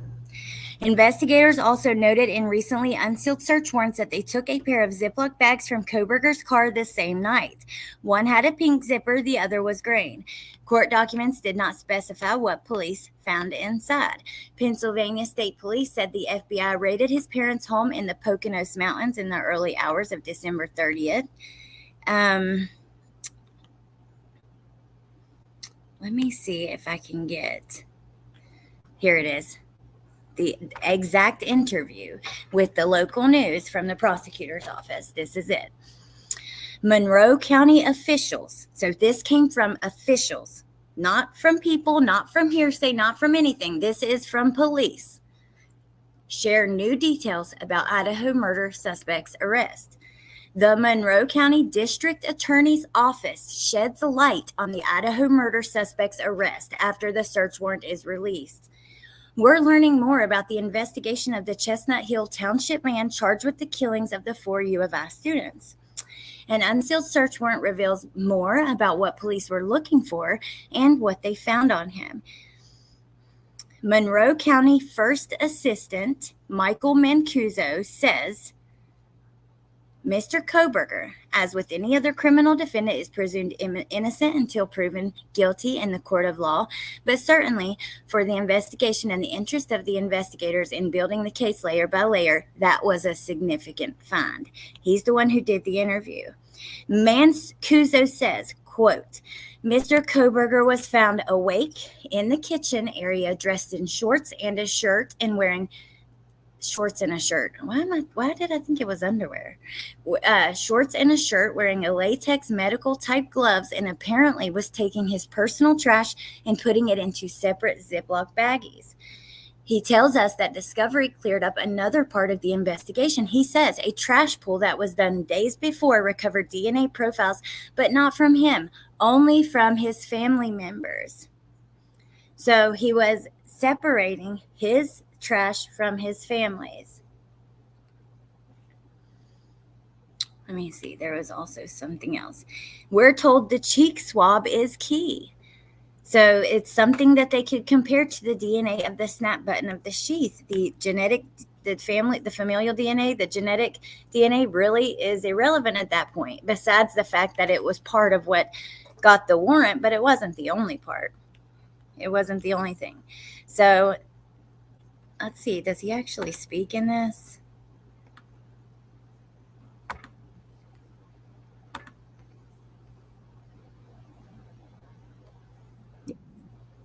Let's watch it. We'll just listen to him for a minute because I think that'll give us better than me reading it.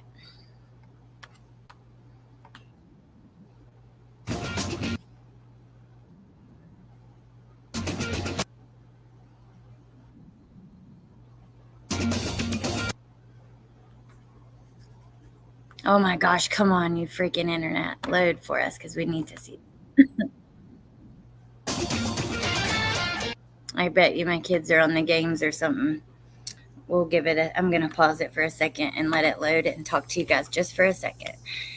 I wonder if he was burning his trash separately so it didn't end up in the trash to be collected by LE once discarded.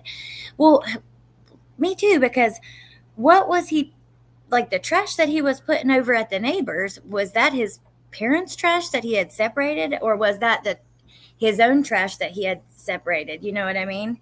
Unless the bags have DNA of victims, it's irrelevant. I disagree. I think it's not irrelevant, in my opinion. I think there could be an argument made that he was trying to evade or evade arrest, mess with the investigation, destroy evidence. I don't know. I think there could be an argument made there for that, but let's just watch. We're learning more about the investigation of the Chestnut Hill Township man charged in the killings of 4 University of Idaho college students. An unsealed warrant reveals more about what police were looking for at Bryan Kohberger's home and what they found.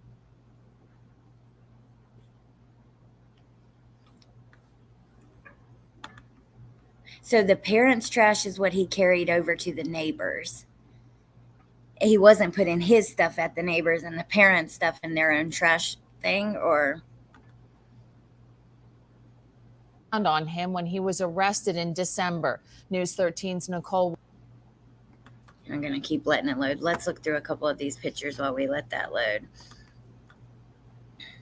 We're going to go scroll down a little bit. Oh, there's Xana with her sister and her dad.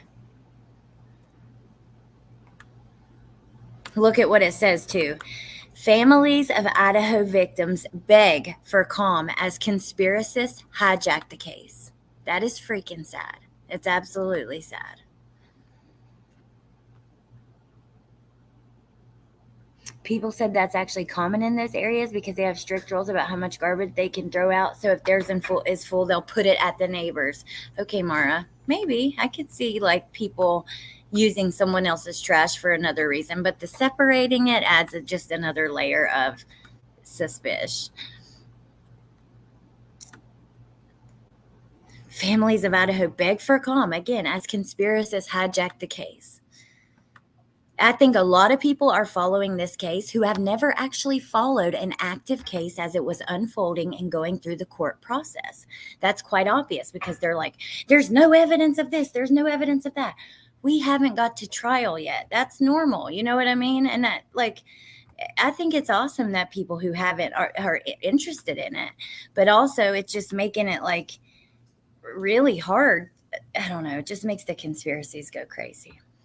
The Mad Greek was closed due to the loss of 2 staff members. Candles and flowers left at a makeshift memorial. That was a beautiful little memorial too, that one there. It's pretty with the dried flowers and the candles, or, you know, the flowers drying out there. Campus to crime scene. There's the King Road house. Walenta. Oh, God, I've heard that so many times now. The timeline of where the kids were that night. Let me check on you guys. I want you to see that video, but I want to let it load for a second. The jovial juror says, regardless of whose trash it was, he obviously was wanting it disposed of in a very meticulous way, so nothing of his or anything he might have touched would be in bags coming from his house. Exactly. Exactly. I agree. It's likely irrelevant if there's no victim DNA in the garbage unless there was other evidence found in it. It's a strange thing to do, but I'd need more info. Keep raccoons out of it? No, I don't know about that. That's reaching to me. I love you guys sharing your opinions, though. So when I disagree, don't take me the wrong way, because I think it's great for us to disagree. We learn from each other, right? When we do that, if we all just felt the same and thought the same, we wouldn't learn anything. Where did I hear the underwear thing? I'm telling you, I did not just make that up. We'll have to listen to this on video for me to know. I think it's a lot of people's first case. Also, because most of the people I see claiming his innocence or too much is off don't understand the basic rules of trial and law. 100% agree. 1000% agree. Hey, Christina. Good to see you. Wait, no one else separates their trash from the rest of the family? I mean, I thought we all did that. Send out the poll again. I changed my mind. Underwear in the car. You're right. There was the mention of the underwear in the car, but still, I don't know. Innocent until proven guilty in a court of law, right? I agree with that. I think that that's a good thing. But also when there's direct evidence that shows that he's likely guilty, we have to wake up and realize that, it's not the cops planting stuff. It's not some kind of conspiracy. It's in most cases, unless there's evidence of that. And then, those channels are disrespectful to these 4 families who are trying to grieve, especially the ones who blame it on the kids' recreational hobbies and illegal. Oh my God, that makes me crazy. Like the tunnels and all the things like that, and blaming the kids, acting as if they're into all this shit that we have no evidence of. That's why I really don't cover the case unless there is like some major information to talk about, because it's not helpful. Maybe he threw it in the wrong one, then had to do the trash separation of shame. King Raccoon. I think it is this interview with the PA investigator. It was in an article prior, but anonymously sourced. This interview confirmed that statement. Okay, let me see. Let's go back to it. It should have loaded by now. Okay. Oh, God. A little bit. Joins us live from our Monroe County newsroom with more. Nicole? Kim, it's been 2 months since Bryan Kohberger was arrested at his parents' home. Now, for the first time, Monroe County officials are sharing what he was doing when police found him. Mr. Kohberger, as with any other criminal defendant, is presumed innocent. Really? So he is the first assistant district attorney. This is not your random person on the street. This is an official that has worked in this case, because remember, he was arrested in Pennsylvania. So they had to work with Pennsylvania to get him transported to Idaho. Unless and until proven guilty in a court of law. Oh my gosh, we're going to let it load for a second. Here, let me do another poll. We're going to do a poll of what you guys think about if Bryan, like how you feel about the evidence so far that's been presented. Do you think it's enough to show that Bryan Kohberger is the person who committed this crime? That's the poll we're going to do. Oh, so our other poll, which was who was the target? You guys chose Maddie. 70% says Maddie, 22% Kaylee, 8% Xana and Ethan. And so this poll we're going to do, start a poll based on the information we have at this time. Do you believe? Now, this is not like a innocent until proven guilty. This is just your opinion. As a person, we're not the court of law. We're normal human citizens that are watching the process play out. How do you feel at this point? Do you believe BK committed this crime? And I'll add one option of not sure yet.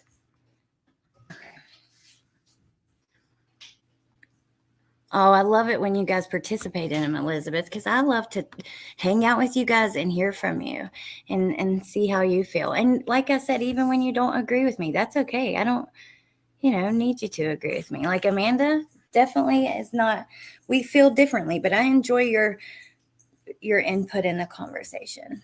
And the news definitely lies. They are so full of shit. But this is not the news.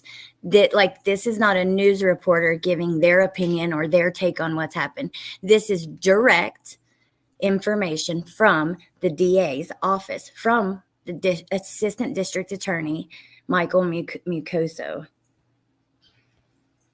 ADA, that's it. I loved him at the press conference after his arrest in PA.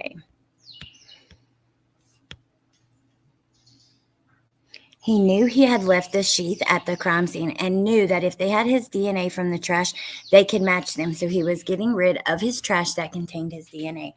I 1000% agree with you, Patricia. He knew he left the sheath. We know that there's evidence of him going back to the crime scene the next day. I believe he was scrambling and did not know what to do. We know that investigators that were watching him, they have, there's been talks of him wearing gloves in the grocery stores and stuff on the days prior. I'm sure there will probably be some footage of that. I think that they were taking surveillance. They were watching him for days before they arrested him. We remember I showed you guys how red his hands were when he first was arrested. They were blood red. I'm curious if he had some sort of latex allergy or just from, I don't know. I don't know what's going on there. But if that is the case, that he was carefully wearing gloves everywhere he went, they had observed him cleaning his car, deep cleaning his car.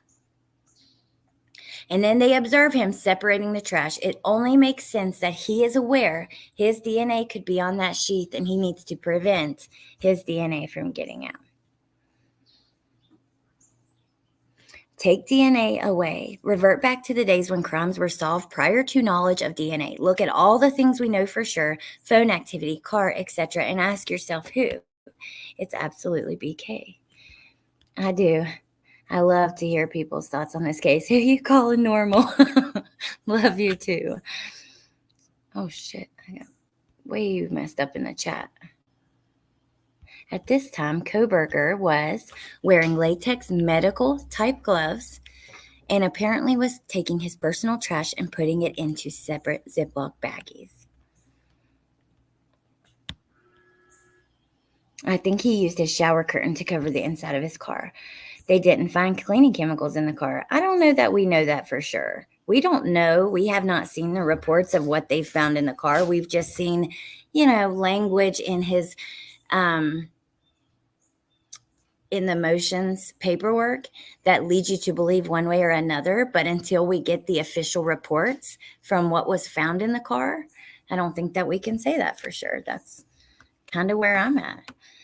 Okay, so let's see if this is loaded any. A little bit.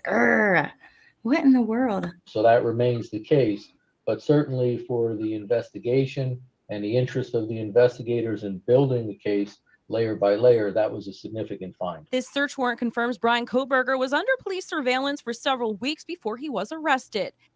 For several weeks before he was arrested. Let me go back to for several weeks before he. Application for a search warrant in Pennsylvania from the Pennsylvania State Police. They say a single-family residence with white siding, a tan foundation, dark-colored shutters, an attached garage is located on side B. A small shed with a door and windows is located on the rear of the property. Michael Kohberger, Marianne Kohberger, and Bryan C. Kohberger. They're looking for a violation of criminal homicide. And this was on December 29th at 4:44. It was approved.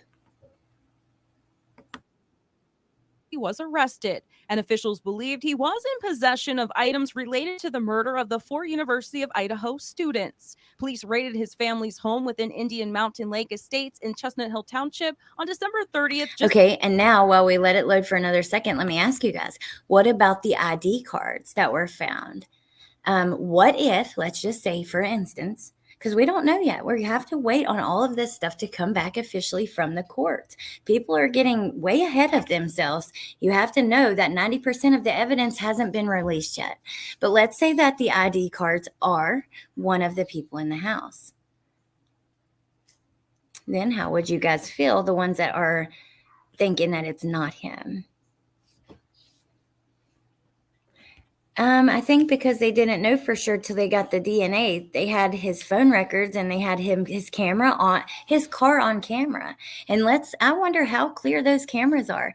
My cameras at our house, I can tell you right now, car pulls up in the driveway, we could see exactly. You can see very clearly. They're pretty clear cameras.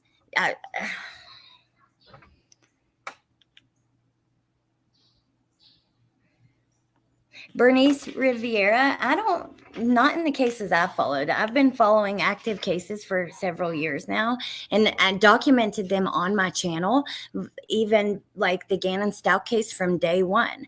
So you can go back on my channel from the first videos when Letitia was arrested and the little bit of information we had then. You can go and see when we watched the preliminary hearing, we got a little bit more. We found out, defensive wounds on the hands and the number of stab wounds, not where or anything like that. We didn't see, we saw a couple Google searches in the PCA, but nowhere near the full extent. We didn't see the crime scene. It was literally 10% of the case. The Border Patrol agent, that's another one, probably 10 to 15% released before. Afterwards, we get all the interviews, the videos, the lab reports of the DNA that was taken. So that's just what I've seen based on the cases that I've covered. And you guys can go back and look and kind of see to gauge what was released before and then what came out after. It was a lot in most of these cases. I think it's probably different in all of them though. You know what I mean? Probably some, maybe it is. Christy G said that ID did not belong to anyone in the house. Oh, okay, jovial juror. I don't watch them, so I did not know that. I have no problem with them or nothing. I just don't watch them. I don't watch a lot of Idaho stuff. Melissa, I watch her because she debunks a lot of the conspiracies. Criminality, I watch her because, she's very educated in this stuff. If Jen was to go through some of this stuff, I would watch it, but I don't watch the conspiracies. I don't watch, there's most of it I don't watch. Because I just, Hey, Sarah Lynn. He did 3-point turns. You would catch his license plate. Trust me. Yeah, he had no front plate yet, but we know that he had, his Pennsylvania tags on the back. Before 1:30 in the morning. The warrant shows he had on him at the time a flashlight, 4 medical style gloves, a t-shirt, a black sweatshirt, a pair of size 13 shoes, a pair of black socks, black shorts, black boxers, and they took 1 cheek swab. Mr. Kohberger. Hold on. This is where it's going to be. So I'm going to let this load for a minute. And then as soon as we get through this, I'll probably let you guys go. We've talked quite a lot, and went through a lot. It was fun. Thank you guys for being here. I know it's horrible graphic stuff, but it's very interesting. And to get to do it with other people versus just by myself, I enjoy that so much. Yes, Sarah, 48 hours is tonight. We won't know the facts until they release the court records. Absolutely. Even, oh my God, with the Chris Watts case, the discovery, that didn't even go to trial. But we know what was released in the news and stuff in the beginning. And the discovery was huge. This discovery is going to be huge. 51 terabytes of evidence. I'm telling y'all. That affidavit is going to be minuscule compared, in my opinion. And that's just my, of course, guess of what's going to happen. Don K, there's a new 48 hours tonight coming out. They talk about, we talked about it in the beginning. They do, Kaylee's parents say they believe she was trapped, that she tried to escape, but she was sleeping up against the wall, in between the wall and Maddie. Xana's dad and sister are on there. They talk about the birth of Olivia's baby. It's going to be good. I think it's going to be really good. I even don't watch a lot of the specials that come out because when I do, it's stuff that we already know. If you're big into true crime and you're looking at this stuff all the time, usually stuff comes out on YouTube before the mainstream media, and especially before those specials.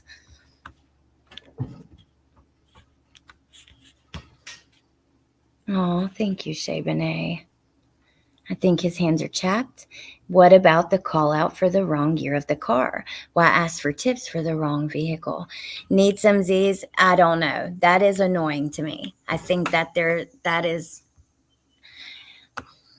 think it was a mistake based on the Moscow police, and the FBI was able to fix that mistake. However, it's pretty annoying. I don't know. It just creates more questions, Hold on. We're about to die, and I want us to get to see this part of the interview because it's important. And then I will let you guys go. I hope it's nice where you guys are today. It's a pretty nice day here. Bentley still has swimmers here, so I can't take him swimming, but I might go out there and lay out because it's sunny, but it's not too hot. It's only 80 and the water's really calm. Okay, let me. Awake in the kitchen area, dressed in shorts and a shirt and wearing latex medical type gloves, and apparently was taking his personal trash and putting it into separate Ziploc baggies. Monroe County First Assistant District Attorney Michael Mancuso tells us that discovery cleared up another. So this is not hearsay. Okay, this is straight up from the district attorney's office. You cannot get more accurate than that at most times. Can they make mistakes? Of course. But to me, I don't believe shit I hear from so-and-so on the streets, or these rumors about the tunnels or the cartel or this or that, or, you know, this YouTuber who acts like an idiot and just fucking fans the conspiracy theories and bullshit on every case. I don't care about that or believe it. But when it comes from the DA's office, that's when I'm more likely to listen.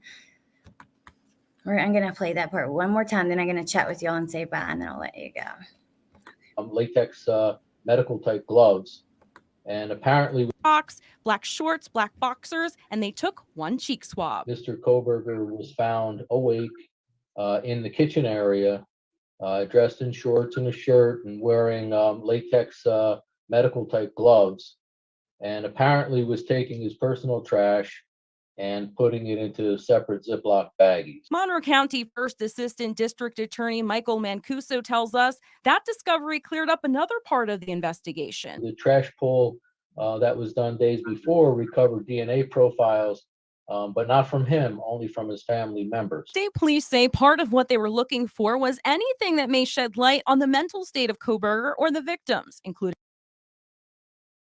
Okay, so that is enough. You know, it got our point across with what, you know, I was talking about. There's a bunch of these photos. Shay, thank you for sending this. This would be really fun to or interesting. I don't know if fun's the right word, but it is interesting and I enjoy doing it with you guys. So it would be nice to scroll through. I guess that's there's the ball game from that weekend. How sad, man. There's the kids at the bar talking to Jack. Think about Hoodie Guy and Jack and how they were, I don't know. Social media can cause a lot of problems in the case. Summer Wells case. Let me say this before I go. If you haven't followed that case and you don't care to listen anymore and you just came for the Idaho stuff, first, let me say thank you for being here. Thank you for joining the conversation. You do not have to agree with me to be here to hang out, to enjoy the conversation. Please challenge me and my ideas. I appreciate it. So thank you. Also, True Crime Crazy, thank you for being here. And everybody, if you pray or send good vibes or whatever, please send them to our friend True Crime Crazy because she could use them right now. Now, let me just say, Summer Wells case has been completely destroyed from social media. Completely. This weekend, I saw something absolutely disgusting with that case on that stupid farm channel over there, and I'll just say it. That's how I feel about it. I am absolutely disgusted at some of the things that happen in the name of these missing children. When a mother of a missing child comes up on a panel and says, please listen, please, you guys, have to stop this or whatever, wants to get her voice out and is being polite and respectful like she was. If you guys saw it with Michael Vaughn's mom, I just want to take a second to say where I have a place to say it on my own channel and my own panel. That was absolutely disgraceful and such a sad moment for this entire community. Disgraceful and disgusting. The families of these victims, if you are making any kind of, you keep talking about my income, you're messing with my income. Income from what? Talking about missing babies? If you are lucky enough to be able to get an audience and have a platform and make a living telling these kind of stories, you need to do it the right way, because the first and only thing that matters is the victims and their families and these babies. And I was so disappointed, absolutely so disappointed. If you guys know about it, you know. If you don't, I'm sorry, but I just wanted to take the opportunity to say that from my own platform. I am so sick of watching these money-hungry grifters tear apart these cases for their own personal fucking greed. It is damn disgusting. Disgusting. And I'm talking about for many cases and multiple things. And the chaos with this case just reminded me of it. Summer's case has been absolutely destroyed by social media. There is a reason I don't talk about it anymore. I will talk about it from time to time factually when there's new info without all the drama. But if you see a channel that is covering Summer Wells every freaking day, just know there is no new information. And all they're doing is spitting the drama and creating more bullshit to sort through. There hasn't been new information for a year for that case, besides the drama with the parents and stuff online, which, whatever, if that's your thing, that's your thing. But do not sit there and say you're doing this in the name of these victims when you only care about the drama and you directly disrespect one of these missing babies' mother on your panel when she says, please do not talk about my baby. Please don't have my baby's name in your video when you're talking about sexual harassment or sexual assault. Please. He didn't go through that and I don't want that on his name. And the creator says, well, I just won't ever talk about him or show his face again. What? What? Are you a 10-year-old child? That sounds like a freaking response from my 6-year-old. You will never talk about him again because mom don't want his name or face attached to that? Bullshit. You need to get it together and realize that when you build a platform like this, it needs to be taken serious. These are real people with real lives. And both of those babies, Michael Vaughn and Summer Wells, are still missing.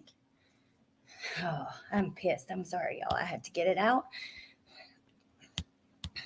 It is what it is. I'm way behind in chat. I was not even looking at chat. For talking to CW and being on a video with her. Well, you shouldn't have got crap for that. She's a parent, you know. She deserves a place to speak, no matter how people feel about her. Up at 3 a.m., wearing gloves to separate your personal trash into Ziplocs to put in the neighbor's can is weird. Super weird. Shay, yeah. So Michael Vaughn's mom, you can watch Deets on the Streets from yesterday. Maybe one of the mods can drop that link if you don't mind. Michael Vaughn's mom got up on the panel and asked for her son's picture and name to be taken out of this stream that was focusing on conspiracies around sexual assault and sex trafficking and stuff like that. And the lady got pissed and said, I'll just never share his name or picture again. And she was supposed to be doing an interview with Dawn Wells, but every 5 minutes she was yelling about people trying to restream her. You're messing with my income. You're stealing my content. She would interrupt. She had the parents of a missing child on her panel and would interrupt him to yell about the people stealing her content. Absolutely disgusting. You show exactly what you care about. I'm just grossed out by it. If you have a channel where you are, like I said, you need, like Thistle said, do it in a respectful way. If you are lucky enough to have people who want to come and listen to you and you can have the ability to get these names and faces out there and talk about these very important stories, you know, they are important. Do it right. And don't disrespect the victims or their families. And stop covering Summer's case every day. There is nothing new. Hell, yeah, and then you have the mom and it's like, no questions about Summer. She's just here to hang out and relax. We're not taking questions about Summer. I don't know. It's a whole damn mess over there. And it goes against everything I believe in. Watching that video yesterday of Deets had me so mad. I hope that you guys will go and watch it. That shit goes against everything in my soul. And I cannot go on a live stream. I know this was not about that, but I had to have a place where I could get that out because it pissed me off and I'm still pissed. Okay, so I love Brandy, and I've been there almost from the start. In Monkey's case, I made flyers that were for local use only for Brandy. I wanted to go through my laptop and choose violence. Oh, look, there's Deeds. Hey, girl. I loved your stream yesterday. You did a great job. I hope everybody will go watch it. Yes, they do. I'm so fucking sick. That's what, like I said, I won't cover Summer's case anymore unless there's a real update or we went through like the facts, because it's just bullshit. But I've said this time and time again, stop putting that on her. Stop saying that baby was SA'd. This issue with Don and his sisters, I feel horrible for his sisters. That is awful. You know, I'm just not sure that it needs to be mixed in with Summer's case, and those kind of accusations need to be put on that baby. I am sick to death of some of the shit happening in this community.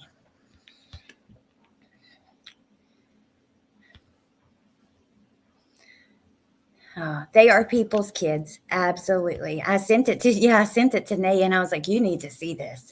I cannot believe what I witnessed yesterday on Deets Live. By the way, Nay, will you get that link for me and drop it in the chat? Because I'm about to go and let you guys go. Thank you for being here. Oh, you got it. Yay. Oh, thank you, Shay. Thank you, guys. Oh, I'm still shaky because that made me so angry. Because I feel they're making money off missing children. Why are you doing lives on Summer Wells every night? What in the hell is new in that case? It's the same thing with this case, with the Bryan Kohberger case. That's why we talk about it here when there's like some kind of major stuff that comes out, a major update, and we talk about it factually without all the conspiracies and the bullshit. We talk about where, like today, information directly from the district attorney's office in Pennsylvania. I am so sick of these people taking advantage and exploiting all of these cases. Like, they're not real stories. These are not movies. This is real life. This is the worst moments most of these people will ever experience. Things that a lot of us could never even fathom. If you are lucky enough to be able to have an audience to tell these stories, you need to do it right. You need to do it with respect, and you need to worry more about the victims and all that, and instead of my content and my income. That is fucking disgusting. Sick. Anyways, that's all I had to say. Please, you guys, go watch that video from Deets on the Street. If you didn't know what I was talking about, it was absolutely incredible video. She went from, explained it all in context, which will make so much more sense than what I did just now. So go check it out. I feel the need to apologize to Brandy on behalf of all decent humans. Oh, Patricia, I love your honest and intelligent way of sharing your channel with us all. Oh, thank you. I love you just being here with me. Thank you for being here. Oh, you guys, before we go, I got to tell you something. Thank you, Dees. Well, I've thought about it, like on my second channel, doing some of that, but God, I don't know. This was something that just, like I said, it went against everything in my soul. It was on things that bother me like that. It's a mess you involve yourself in when you do speak out about it. So it has to, like, for me, if I'm very passionate about it, I can't hold it in. But other than that, I just kind of try to stay out of it. But I think it is important to talk about. Like you said, it's crazy. But okay, you guys. So I have a second channel. If you don't know, it's called Real Talk with Alex. And over there, we've talked about like political issues and stuff, which I want to keep doing. I find that really interesting, like, the controversial topics and stuff. But I want to start this new series, and I think I'm going to call it like Mama Has the Munchies or something. And I'm going to do like little shorts and also videos of like new snacks, like really unique snacks that I've found that are coming out that I think that we should like, that I want to try, or that I think you guys should see. I have found some of the most unique, cool snacks, like, because that's kind of what I do when I'm bored. Like, my Instagram is nothing but food, recipes, makeup, and like perfumes and candles. So I thought, like, wouldn't it be fun to go through all of those together? Like, they have a new coconut Dr. Pepper coming out, a strawberry orange Sunkist. Like, I found so many cool things. So if you think that would be interesting, or if that seems like something you would like to watch, go subscribe to Real Talk with Alex, because I'm going to do that soon. I've been having a ton of fun putting together all the pictures for it. Like, because I've been taking a lot of screenshots of little, like, unique snacks I've found. Oh, thank you guys. I don't know. I don't think I saw it. Thank you, Claus. Thank you so much. You guys, we have to do something special for Miss Claus. So help me think of something that I can do from all of us. For buying all you guys memberships and just being so awesome to all of us, like me and other friends of mine that have channels. That so many channels have lost track of what they started their channel for. It's pushed me to the bushes because of the craziness. That's exactly what I meant by, like, a lot of it, you just feel like you want to keep your head down and stay far away from it. But that's not going to help either. I don't know. It's crazy. They do, Jovial Juror. And thank you so much. I appreciate that. All right, you guys, I hope you have the best day. I'm going to let you go. Thank you guys for being here.